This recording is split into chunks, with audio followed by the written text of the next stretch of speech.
Sa detalye ng mga balita.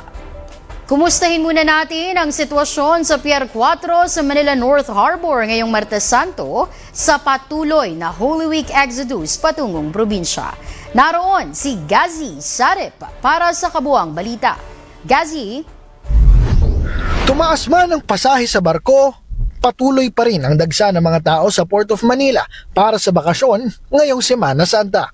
Ayon sa Philippine Ports Authority o PPA, aabot sa halos 2.46 milyong pasahero ang dadaan sa mga pantalan. Mas mataas ng 2% kumpara noong nakaraang taon. Ang mga biyahero pinipili pa rin magbarko dahil mas komportable umano ito. Kasi may mga dala kasi ako maraming dala. Mahirap sa aeroplano, hassle ito mabigat, baka may magkuhan ako over sa kilo ba. Kasi sa barko kasi maraming may karga. Ang pasahero namang ito, kinasanayan ng sumakay. Ngunit dumidiskarte kaya maaga siyang nag-book dahil inasahan niya ang taas pasahe. Pero apektado na rin kami noon. Kasi dahil nga nagmahal yung gas, pati yung bilihin kasama na rin sa nagmahal. Kaya apektado na rin talaga, malaking apekto.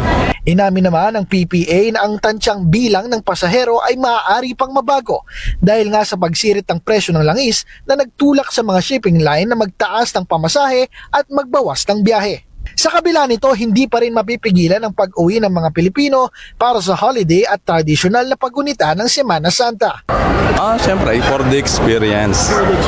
Ito may pinakamahabang bakasyon na hindi gaano maapektuhan yung trabaho. Pagpasok sa port, makikita ang Philippine Coast Guard upang tumulong sa mga biyahero at upang tiyakin ang seguridad dito. Yung tinutulungan namin ng magdala ng bag kasi matanda na ganyan, ina-assisan lang. Ina-assistan ko lang. Tapos, ano yung nakita mo, nahirapan mong natulungan? Yung matanda talaga sir, nung nasa wheelchair. Mainit ang araw pero may mga kumpanya ring nagbibigay rin ng libreng inumin, chocolate at mga candy sa mga naghihintay na biyahero. Sa pamamagitan nito umano, kahit may dagdag gastos sa pamasahe, maramdaman naman ang mga pasaherong hindi mabigat ang biyahe.